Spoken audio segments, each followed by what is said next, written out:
البلوجر اللي انتحرت من الدور ال13 وسابت وراها بنتين، اكيد في مجرم حقيقي هو اللي مفروض يتحاسب اللي وصلها لكده.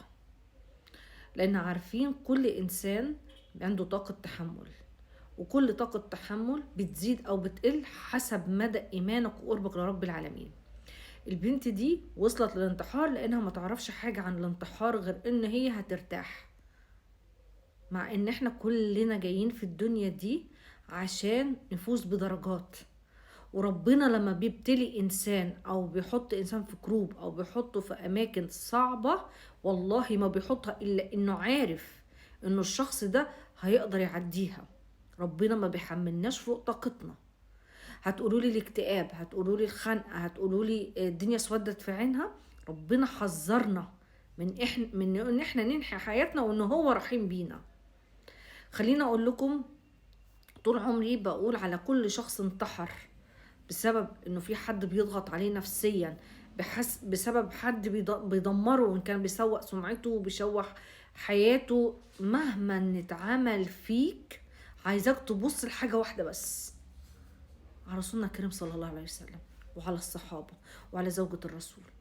انا عايزة اقول لكم اتقال فيهم الابشع من اللي اتقال فينا، يعني بمراحل. ما فكروش انهم حياتهم تقربوا لله اكتر.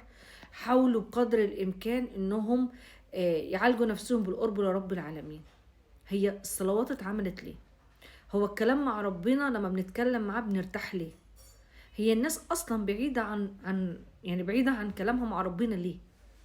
ليه مش مؤمنة انه ربنا ما دام اداك حاجة، ان كان خير او غير خير، كان بيختبرك او اي حاجة، كلها عطايا من رب العالمين، فلازم نتقبلها كما هي، ونصبر ونتواصى ونحتسب ونرضى عشان ربنا يدينا جبر.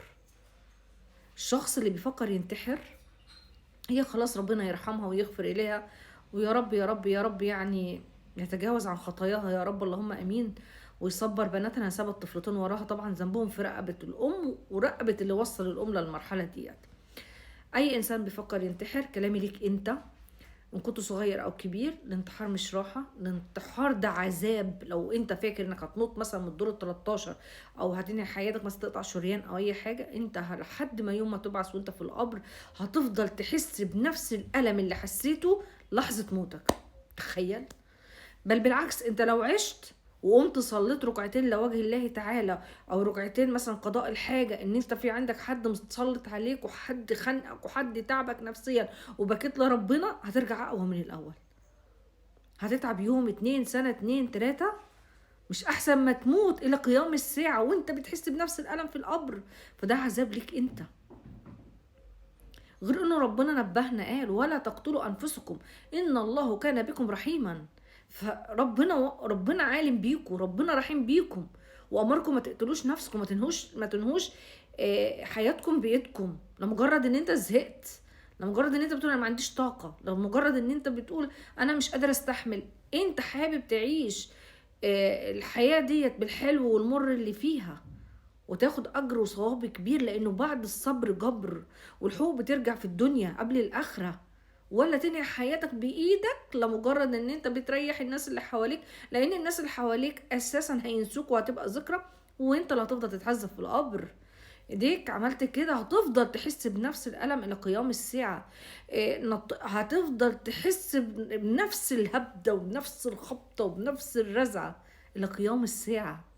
اوعى تنهي روحك بنفسك، اوعك تنهي حياتك بنفسك. مخنوق، روح لدكتور نفسي واتكلم معاه، احكي له على اللي جواك كله. ولو انت فعلا حاسس ان الدكتور النفسي معلكاش وهداك، وانا بشوف، انا عن نفسي كأم كريم، دكتوري النفسي هو رب العالمين، كتابه وقربي ليه وصلاتي. قسما بالله اللي يعرف معنى الراحة بعد صلاة الحاجة مش هيبطلها، مش هيبطلها. الناس ممكن يذلونا، الناس ممكن يعايرونا، الناس ممكن يفضحونا، الناس يكشفوا سترنا، لكن ربنا عمره ما يكشف سترك. لما دي يجيلك في قلبك، روح قول لربنا. لما حد يزعلك اشكي لربنا. ويا سلام لما واحد يشكي عبد لربنا، ربنا ما بيسيبش حقه. يعني انا عايزه اقول لكم، من شفت الفيديو بتاع الاخت ديت، ربنا يرحمها يا رب ويغفر اليها يا رب، وربنا يجعل ليها دايما يعني نصيب من دعواتنا ليها يا رب، وتكون يمكن سبب ان ربنا يشفع ليها يا رب ويتجاوز عن اخطائها. عايزه اقول لكم، شفت الفيديو انا معدتي قلبت، مش قادره، بقيت خلاص دخت، مش نمت، عارفين انا اخدتها نومه من الدوخه اللي صابتني، ما بقدرش اشوف. وبعد كده بدات اسرش على بناتها، بناتها بناتها بناتها بناتها بناتها، كل ده عشان ما عندهاش طاقه تحمل، ووصلت لمرحله الاكتئاب. جماعه البعد عن رب العالمين قسما بالله بيوديك للاكتئاب، لانه بيسيب الشيطان يلعب في دماغك، بيسيب الناس تلعب بيك، بيسيب كذا يلعب بيك. ليه؟ ليه؟ ما هو ربنا حط لنا كل حاجه قدامنا وقال لك اعمل كذا هترتاح، وقال لك انه يعني اللهم صل وسلم وبارك على سيدنا محمد. آه والله يا جماعه ما انا عارفه اجمع، انا ما بتذكر اللي هو اللي حصل، مش عارفه اجمع، مش والله حرفيا ما انا عارفه اجمع، حرفيا ما انا عارفه اجمع. بس اللي انا اعرفه انه بعد العسر يسر، وما بعد الضيقه الا فرج، وما بعد الصبر الا جبر. وانه الانسان لما تضيق بيه الدنيا يلجأ لكتاب ربنا بيريحه، بيشغله عن الدنيا وهمومها. والشخص اللي بيأذيك او بيضرك اعرف انه بيضر نفسه قبل ما يضرك، بيضر نفسه علشان خاطر هو بيحضر لنفسه سيئات، ونفس اللي بيعمله يتعمل فيه. المشكلة انه يتعمل فيه وهيتعمل فيه. وانت كإنسان حاربت الكون كله عشان تنجح في المدرسة بورقة وقلم وتجيب درجة عشان الناس ما تتكلمش عليك، تقوم تسقط في أهم اختبار في حياتك، اللي هو النجاح في مكافأة الجنة أو النار، خلد فيها، وتروح تنهي حياتك. يعني أنا مش عارفة أقول إيه أكتر من كده. يا سيدي أنت مش عارف طريق الصلاة، روح لإمام جامع اتكلم معاه واعتبره صاحبك. إمام الجامع مش هيخون الأمانة، اتكلم معاه واحكي له، خليه يشدك ويدلك. بنشوف ناس مكتئبة في حياتنا وبنحاول نقربهم ونسحبهم من الطريق السيء اللي هم فيه، بنسمعهم، بنعتبره عارفين بنعتبر ايه؟ بنعتبر كأنك انت بتلقف انسان خلاص هيقع في بير، بتسحبه وبتحاول تصحيه وتفوقه من اللي هو فيه وتطمنه ان الدنيا بخير. ده لو مسكت كتاب ربنا وقرأت فيه، يعني دايما افتكر ألا بذكر الله تطمئن القلوب. ده انت لو صليت هتطمن، ده انت لو قرأت آية من المصحف هتطمن، انت لو قلت أذكار الصباح والمساء هتطمن، انت لو عملت اي حاجة من اللي ربنا امرك تعملها هتطمن، لو نمت على وضوء هتطمن. ما تستسلمش، ما تستسلمش وتختار تتعذب ليوم القيامة. اللي بيموت منتحر ما بيرتاحش، ده بيفتح لنفسه باب اسمه نفس الألم ليوم العرض على رب العالمين. القبر كله كل يوم بتتهبد، كل يوم بتتقطع، كل يوم بتتسم، كل يوم بطنك بتتقطع، نفس اللي عملته في نفسك. وده مش كلامي، ده كلام رسولنا الكريم صلى الله عليه وسلم. فانت ليه تعمل كده؟ اوعى تعمل كده، واصحى لنفسك وفوق، قرب لربنا. واللي يجيب لك اكتئاب طلعه من حياتك، ما تفتحش باب اصلا تتكلم معاه وتتجادل. والناس اللي تعرفهم في حياتك يا تكون ايجابيه يا تكون بعيده عنك.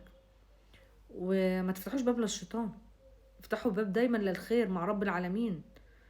وربنا ما بيديش حد ابتلاء الا انه عارف انه قده. ناس تقول لك ايه انا مش قادره اخلف، تلاقيها خلفت، لانه ربنا عارف ان انت هتولدي وتقومي بالسلامه. واحده تقول لك انا مش قادره اشيل مسؤوليه، تلاقيها اتجوزت وشالت مسؤوليه، عشان ربنا عارف ان انت قادره تشيلي مسؤوليه. انت قادره من رب العالمين عشان تقولي انا مش قادره؟ لا، طول ما فيكي نفس وربنا شايف ان فيكي خير هيحطك في اختبارات اتمنى تنجحي فيها. واوعك تضعفي، واوعك تفضلي تدوقي الالم ليوم العرض. وفي نهايه الفيديو هقول ربنا يرحمها ويغفر اليها هي وكل اللي زيها.